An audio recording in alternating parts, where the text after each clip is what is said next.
Guys पिछला video बहुत ज़्यादा अमेजिंग था। आप लोग को मैंने बताया था कि यार किस तरह से ये मटेरियल थीम आप लोग लगा सकते हो, मटेरियल ओशियानिक, और काफ़ी अच्छा लुक हो गया है यार। अब हम लोग का प्रोग्राम लिखने में और मज़े आने वाले हैं। तो यहाँ पर हम क्या करेंगे, एक नई फाइल बनाएंगे और यहाँ पर com.company में मैं एक नई फाइल बनाऊँगा और उसका नाम मैं रखने वाला हूँ चैप्टर 7 एरेस। लेकिन उससे भी पहले यार अगर आपने प्लेलिस्ट एक्सेस नहीं करी है जावा की तो ज़रूर कर लेना, क्योंकि ऑलरेडी प्लेलिस्ट में 30 वीडियोस हो चुके हैं। तो ये 31st वीडियो होने वाला है। तो CWH_31_ मैं यहाँ पर लिखूँगा methods.java यार, चैप्टर 7 मेथड्स पे है, ठीक है, methods.java। और ये अब मैं क्या करूँगा, यहाँ पर एक मेन मेथड लगाऊँगा और मेन मेथड लगाने के बाद यहाँ पर हम बाकी की कोडिंग करेंगे। लेकिन उससे भी पहले मैं नोट्स खोल लेता हूँ जल्दी से, जो कि मैंने आप लोगों के लिए तैयार किए हुए हैं। तो ये वो नोट्स हैं जो कि मैंने आप लोगों के लिए तैयार किए हुए हैं। तो यहाँ पर आप लोग देखो, sometimes a program grows in size and we want to separate the logic of main method to other methods. होता क्या है कि कभी कभी आपके जो प्रोग्राम्स हैं उनका साइज़ बहुत ज़्यादा बढ़ जाता है, ठीक है। और बढ़ते बढ़ते आप लोग क्या चाहेंगे कि जो लॉजिक आप यहाँ पर लिख रहे हैं, जैसे मान लो कि मैं यहाँ पर एक नंबर लेता हूँ a = 5 इन b = मान लो 7, ठीक है। अब मान लो मैं यहाँ पर लिखता हूँ int c = a + b और मल्टीप्लाई बाय मान लो 5। फॉर सम रीज़न मैं इनको सम करके 5 से मल्टीप्लाई करता हूँ, ठीक है। और उसके बाद मैं जो रिज़ल्ट है उसको प्रिंट कर देता हूँ। कभी भी मैं ऐसा करता हूँ तो क्या होगा कि यहाँ पर ये जो वैल्यू है, यानी कि 7 + 5 आपको होता है 12 × 5 60 होता है, वो यहाँ पर प्रिंट हो जा रही है, ठीक है। अब मान लो फॉर सम रीज़न मुझे ये काम कई बार करना पड़ रहा है कि ऐड करना पड़ रहा है और 5 से मल्टीप्लाई कर देना है, ऐड करना पड़ रहा है 5 से मल्टीप्लाई करना पड़ रहा है। तो मैं नहीं चाहूँगा कि वो जो लॉजिक है मेरा उसको मैं बार बार रिपीट करूँ, ठीक है। तो अगर मान लो सेम चीज़ मुझे कुछ नंबर्स A1 B1 C1 के लिए करनी पड़ गई, मान लो A1 B1 C1 कुछ इस तरह से मुझे करनी पड़ गई अगर ये चीज़, तो मैं किस तरह से करूँगा, ठीक है।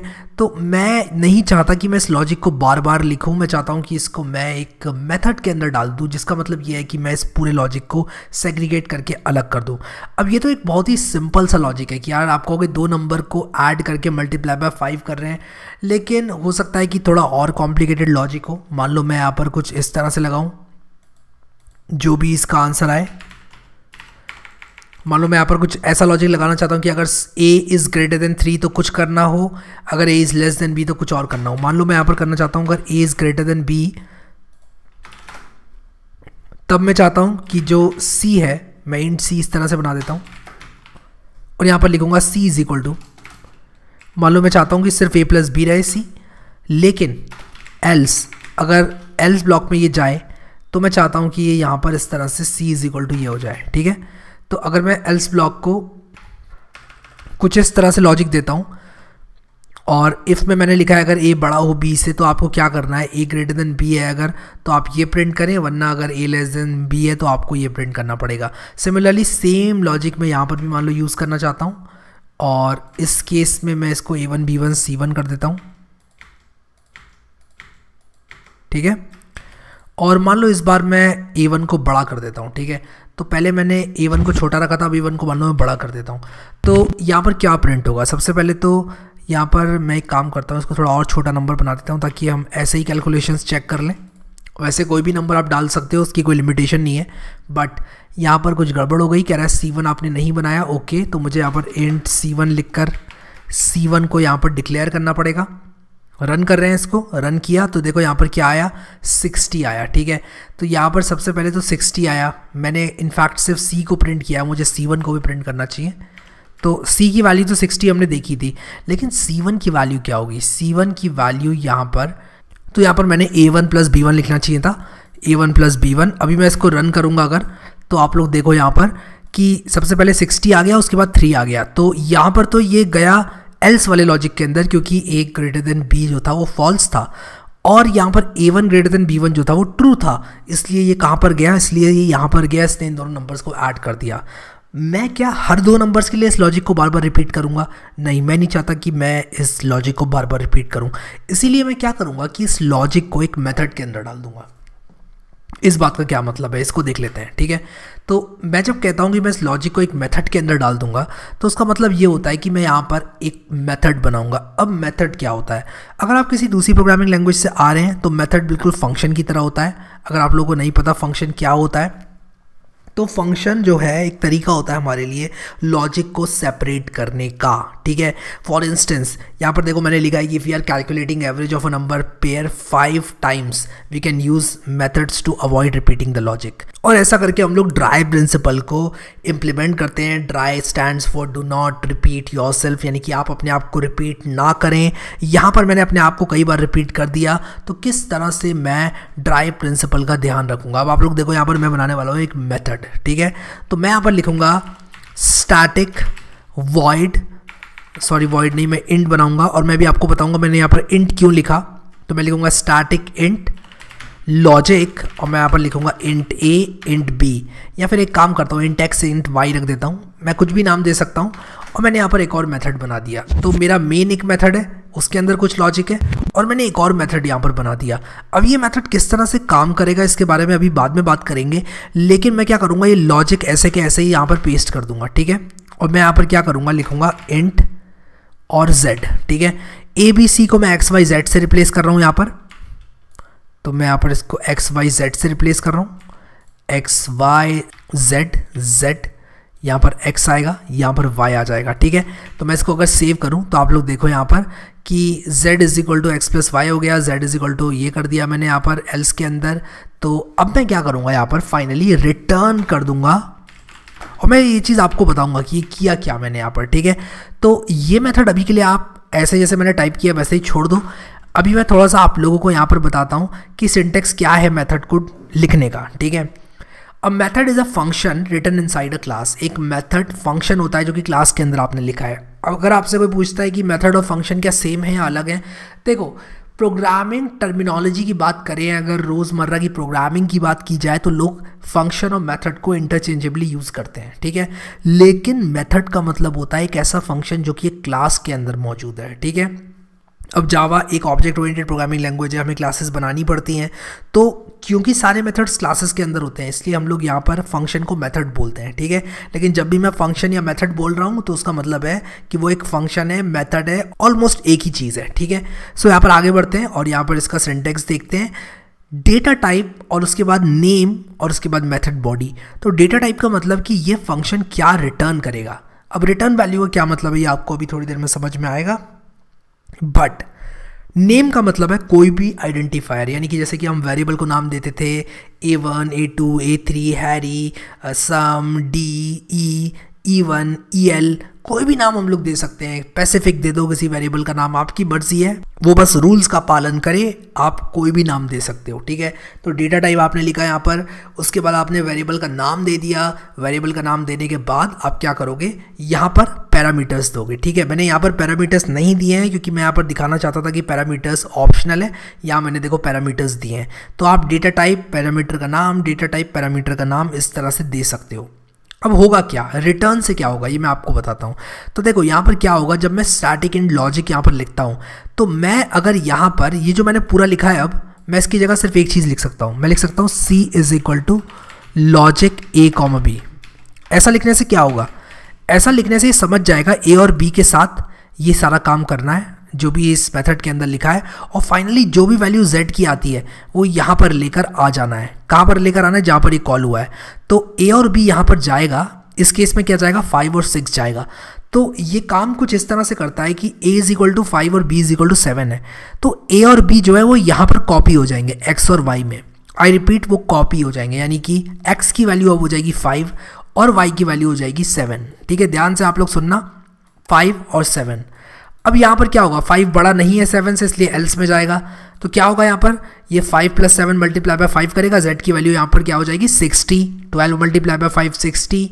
और जब मैं रिटर्न z करूँगा तो ये कहेगा लौट चलो उस वैल्यू के साथ। क्या कहेगा, लौट चलो z की वैल्यू के साथ जहाँ से तुम आए थे। कहाँ लौट चलोगे, लौट चलो तुम z की वैल्यू के साथ जहाँ से तुम आए थे। ठीक है, तो ये कहेगा ठीक है। तो यहाँ पर z की जगह क्या आ जाएगा 60। तो ये बिल्कुल ऐसा हो जाएगा, ठीक है, लेकिन आपको दिखेगा नहीं, बट यहाँ पर सी के अंदर 60 आ जाएगा। तो इस तरह से मेथड कॉल किया जाता है। आई होप ये चीज़ स्ट्रेट फॉरवर्ड है, सिंपल है, कोई दिक्कत यहाँ पर नहीं होनी चाहिए। सेम काम मैं C1 के साथ भी कर सकता हूँ। मैं यहाँ पर C1 is equal to logic A1 B1 लिख सकता हूँ। C1 is equal to logic A1 B1, ठीक है। अब यहाँ पर मैं कुछ इस तरह से लिख देता हूँ, C1 is equal to logic A1 B1, तो लॉजिक यहाँ पर कॉल हो जाएगा। अगेन A1 की वैल्यू अभी 2 है और B1 की वैल्यू 1 है, तो यहाँ पर X के अंदर आ जाएगी क्या, 2 वैल्यू आ जाएगी A1 की वैल्यू, और B1 में क्या आ जाएगी, यहाँ पर Y के अंदर क्या आ जाएगी, B1 की वैल्यू, Y के अंदर 1 आ जाएगी, तो X हो जाएगा 2, Y हो जाएगा 1। अब यहाँ पर 2 ग्रेटर देन 1 है, इसलिए Z इज इक्वल टू 3 हो जाएगा, एल्स के अंदर जाएगा नहीं, रिटर्न 3 का मतलब कि यहाँ पर C1 की जगह 3 आ जाएगा, C1 के अंदर 3 है, C के अंदर तो अभी हमने देखा ही था यहाँ पर 60 था, तो 60 और 3 प्रिंट हो जाएगा। चेक करते हैं कि क्या हम जो सोच रहे हैं वही प्रिंट होगा। हाँ जी, बिल्कुल सही सोच रहे हैं हम लोग, बिल्कुल सही से यहाँ पर प्रिंट होगा। लेकिन हैरी भाई आपने एक बात ये नहीं बताई कि यार यहाँ पर जो आपने ये स्टैटिक लगाया है इसका क्या मतलब है, और हम ये जो स्टैटिक यूज़ कर रहे हैं इसको हटा दें तो क्या होगा, चलेगा क्या? नहीं भाई, बिल्कुल नहीं चलेगा। हटा के दिखाता हूँ, हटाओगे तो यहाँ पर आपको मिलेगा एरर। देखो यहीं पर इसने पकड़ लिया, ये कह रहा है non static method can not be reference from a static context. ये कह रहा है स्टैटिक मेथड से स्टैटिक मेथड ही कॉल आप कर सकते हो, नॉन स्टैटिक मेथड कॉल नहीं कर सकते। इसलिए आपको क्या करना है, यहाँ पर स्टैटिक लगाना है, ठीक है। तो स्टैटिक मेथड का मतलब क्या होता है, मैंने यहाँ पर आगे नोट्स में लिखी हुई है, इसके बारे में और जानकारी। अभी के लिए आप बस इतना समझ लो कि जो आपका मेन मेथड है, यानी कि जो आपका पब्लिक स्टैटिक वॉइड मेन है, उसके अंदर आप कुछ भी डायरेक्टली कॉल कर रहे हो बिना ऑब्जेक्ट बनाए, अगर आप इस तरह से कॉल कर रहे हो तो आप स्टैटिक मेथड ही कॉल कर सकते हो, आप स्टैटिक मेथड ही कॉल कर सकते हो, ठीक है। अब यहाँ पर वापस आता हूँ मैं, और यहाँ पर एक एग्जाम्पल लिया है मैंने सम करने का, बट उससे भी बेटर एग्जाम्पल मैंने यहाँ पर लिया है जहाँ थोड़ा कॉम्प्लेक्स लॉजिक बना के आपको दिखाया है। तो I think this is a better example, but सब लोग इसको भी ट्राई कर लेना एक बार लिख कर, ठीक है। कॉलिंग अ मेथड, देखो एक मेथड को कॉल करने के लिए आपको उसका ऑब्जेक्ट बनाना पड़ता है, और ऑब्जेक्ट बनाकर उस ऑब्जेक्ट से उस मेथड को कॉल करना पड़ता है। तो यहाँ पर आप देखो, a method can be called by creating an object of the class in which the method exist followed by the method call. तो यहाँ पर मैं ऑब्जेक्ट बना रहा हूँ, जैसे स्कैनर ऑब्जेक्ट बनाया था हमने, अगर आपको याद हो तो, और उसके बाद मैं क्या कर रहा हूँ, इस ऑब्जेक्ट की सहायता से मैं इसको कॉल कर रहा हूँ, ठीक है, मैं इसको कॉल कर रहा हूँ। तो यहाँ पर हम लोग क्या करेंगे अभी कि एक और तरीका देखेंगे मेथड को कॉल करने का। अब देखो क्या होता है कि जब हम स्टैटिक कीवर्ड यहाँ पर लगा देते हैं, तब क्या होगा कि ये जो फंक्शन है ये इस क्लास के बने हुए ऑब्जेक्ट से एसोसिएट नहीं होगा, वो इस क्लास से ही एसोसिएट हो जाएगा। कुछ ऐसा समझ लो कि अगर ये हॉस्टल है, आपका हॉस्टल है, और आपके हॉस्टल में सिर्फ एक फ्रिज है, तो सब लोग उसको शेयर करते हैं फ्रिज को, या सबको एक एक फ्रिज दिया जाता है अपने अपने रूम में? नहीं दिया जाता है, मोस्ट ऑफ द हॉस्टल्स में बाहर रखा होता है फ्रिज, कहीं कहीं तो होता ही नहीं है यार। अगर आपके में नहीं है तो बताना ज़रूर कमेंट में, मेरे में भी नहीं था, बस कभी कभी मेस में जाके हम लोग यूज़ कर लेते थे, वो भी रिक्वेस्ट करना पड़ता था। अब यहाँ पर आप लोग देखो, static int logic int x int y मैंने लिखा हुआ है जो मेथड, इसको मैंने स्टैटिक मार्क किया है। अगर मैं इसको स्टैटिक मार्क ना करूँ, मालूम मैं ऐसे कर दूँ, तो मैं यहाँ पर बेसिकली ये कह रहा हूँ कि स्टैटिक मैं यहाँ पर इस मेथड को नहीं बनाना चाहता, यानी कि जो भी ऑब्जेक्ट बनेगा उसके अपने अपने लॉजिक की कॉपी होगी। क्या कह रहा हूँ मैं यहाँ पर, मैं कह रहा हूँ जो भी यहाँ पर ऑब्जेक्ट बनेगा इस क्लास का, उसकी अपनी अपनी कॉपी होगी, लेकिन हमने तो कोई ऑब्जेक्ट बनाया ही नहीं है, तो इसीलिए ये एरर दे रहा है। ये कह रहा है आपने ऑब्जेक्ट बनाया नहीं और आप कह रहे हो लॉजिक को कॉल करो। कौन से ऑब्जेक्ट के लॉजिक को कॉल करो? अगर आप जाओगे हॉस्टल के अंदर और कहोगे यार मुझे फ्रिज दे दो, और सबके पास अपने अपने फ्रिज हैं, तो क्या कहा भाई मैं किसका फ्रिज दूं आपको? अगर सिर्फ एक फ्रिज है जो कि शेयर हो रहा है सारे बच्चों में, और कोई मान लो अपर मैनेजमेंट का बंदा आ जाता है हॉस्टल में, कहता है मुझे ये फ्रिज चाहिए, तो वो कहेंगे साहब ये फ्रिज है ले जाओ, क्योंकि एक ही फ्रिज है। लेकिन अगर सबके पास अपने अपने फ्रिज है, तो सवाल ये होगा ना कि फ्रिज किसका चाहिए आपको, कौन से स्टूडेंट का फ्रिज चाहिए? हॉस्टल में तो बहुत सारे स्टूडेंट्स हैं, सबके पास अपने अपने फ्रिज है, तो किसका फ्रिज चाहिए? बेसिकली ऐसा समझ लो कुछ। तो इंट लॉजिक जो हमने मेथड बनाया है, बेसिकली इसको हम अब शेयर नहीं कर रहे हैं, सबका अपना अपना लॉजिक है, तो हमें एक ऑब्जेक्ट बनाना पड़ेगा इसको कॉल करने के लिए। तो मैं यहाँ पर क्या करूँगा, मैं यहाँ पर लिखूँगा ये क्लास का नाम, जो कि यहाँ पर क्या है, CWH31 मेथड्स, ये क्लास का नाम है। मैं लिखूँगा obj is equal to new CWH31, ये इस तरह से, और मैं फिर obj.logic करके इसको कॉल करूँगा, obj.logic ab। सिमिलरली मैं या तो सेम ऑब्जेक्ट यूज़ कर सकता हूँ दूसरी कॉल के लिए, या फिर मैं एक नया ऑब्जेक्ट भी बना सकता था, बट ठीक है मैंने सेम ही ऑब्जेक्ट को यूज़ कर लिया। अभी मैं रन करूँगा तो सब कुछ ठीक ठीक से चालू हो जाएगा, रन हो जाएगा, चल रहा है ये प्रोग्राम। तो एक तो ये तरीका है, ठीक है। तो मैं यहाँ पर लिख देता हूँ इस तरीके को, मैं इसको कमेंट आउट भी कर दूंगा क्योंकि मैं स्टैटिक मेथड ही बनवा के आपको दिखाऊंगा। तो मैं यहाँ पर लिख देता हूँ object method invocation using object creation. और उसी के साथ साथ मैं क्या करूँगा कि जो मैंने यहाँ पर C is equal to logic लिखा था, लॉजिक और उसके बाद A कॉमा B। अभी यहाँ पर क्या है, लॉजिक स्टैटिक नहीं है इसलिए एरर दे रहा है यहाँ पर, लेकिन ठीक है मैं बना दूंगा लॉजिक को स्टैटिक बना दूंगा, कोई टेंशन नहीं है। अभी मैं ऐसे रखता हूँ उसको, और मैं यहाँ पर क्या करूँगा, ऊपर जाके इसको स्टैटिक बना दूंगा। तो जिस तरह से यहाँ पर हमने पब्लिक स्टैटिक वर्ड लिखा था, अभी हम यहाँ पर स्टैटिक इंट लिख रहे हैं। तो पब्लिक क्या होता है ये हम ऑब्जेक्ट ओरिएंटेड प्रोग्रामिंग में देखेंगे।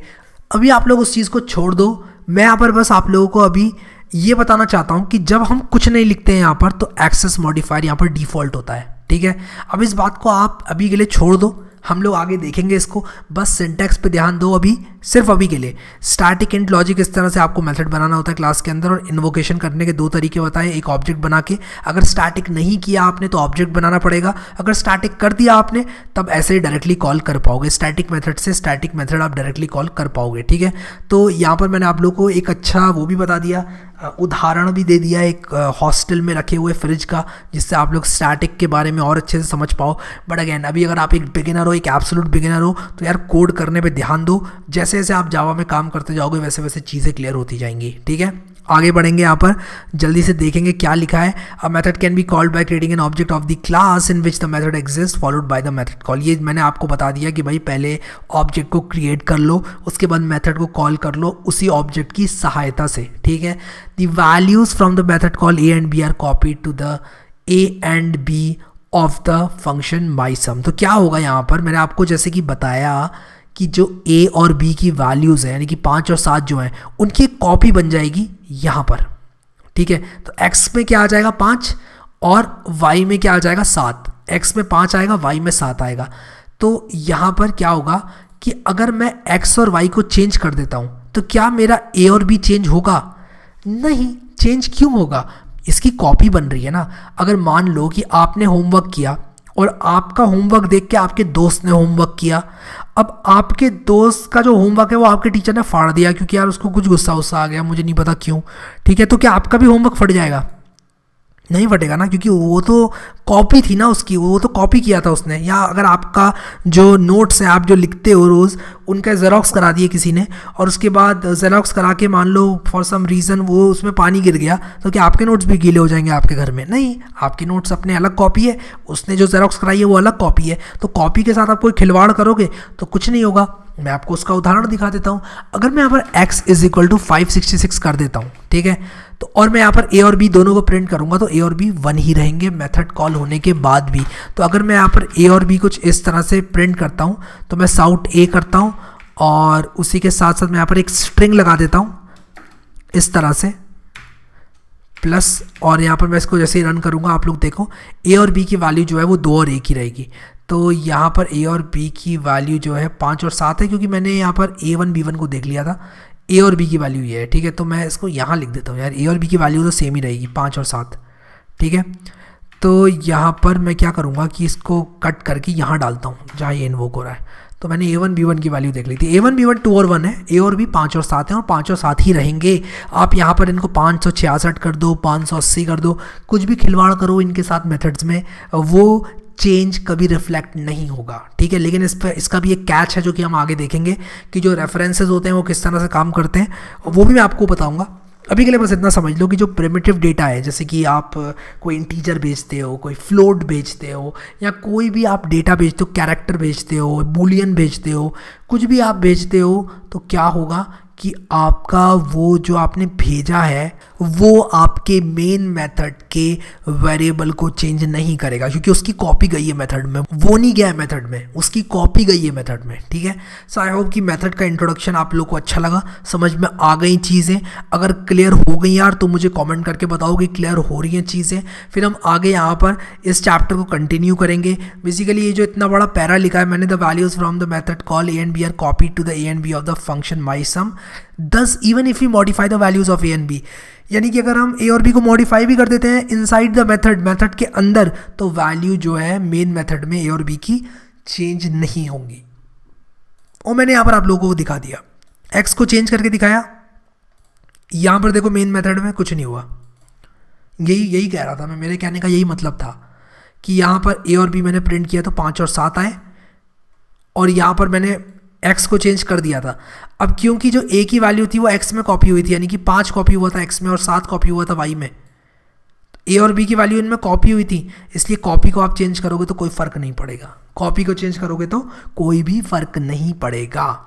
ठीक है, तो ये था हमारा मेथड का एक प्यारा सा इंट्रोडक्शन। अगर आप लोगों को पसंद आया तो लाइक करो यार वीडियो जल्दी से, और आगे मैं आप लोगों को ये नोट्स दे दूंगा इस चैप्टर के एंड में, और हो सकता है यार जब आप ये वीडियो देख रहे हो तो आपको PDF मिल ही जाए, सारे लिंक्स डिस्क्रिप्शन में हैं। लेकिन जैसे ही चैप्टर एंड होता है मैं वीडियो के नीचे लिंक डाल देता हूँ नोट्स का, तो ये सारे नोट्स आपके हैं, डाउनलोड करना इनको, और अगर हो सके तो इनकी बाइंडिंग करा लेना और अच्छे से इनको पढ़ना। मुझे नहीं लगता कि जो ब्लैक एंड वाइट बाइंडिंग है उसमें बहुत सारे पैसे लगते हैं, और यहाँ पर देखो मैंने इनको स्क्रॉल डाउन भी कर दिया है नीचे अगर आपको पढ़ना है तो। ठीक है, बट हम लोग कवर करेंगे सारे टॉपिक्स आगे, आराम से पढ़ेंगे, प्रैक्टिस करते हुए पढ़ेंगे, कॉन्सेप्ट्स को क्लियर करते हुए पढ़ेंगे, छोटी छोटी बातों को अच्छे से समझेंगे, तभी हम लोग जावा के मास्टर बन पाएंगे। अभी के लिए गाइस अगर आपने ये प्लेलिस्ट एक्सेस नहीं करी है तो इसको बुकमार्क करना, यहाँ क्लिक करके सेव करना। और अभी के लिए इस वीडियो में इतना है guys, thank you so much guys for watching this video and I will see you next time.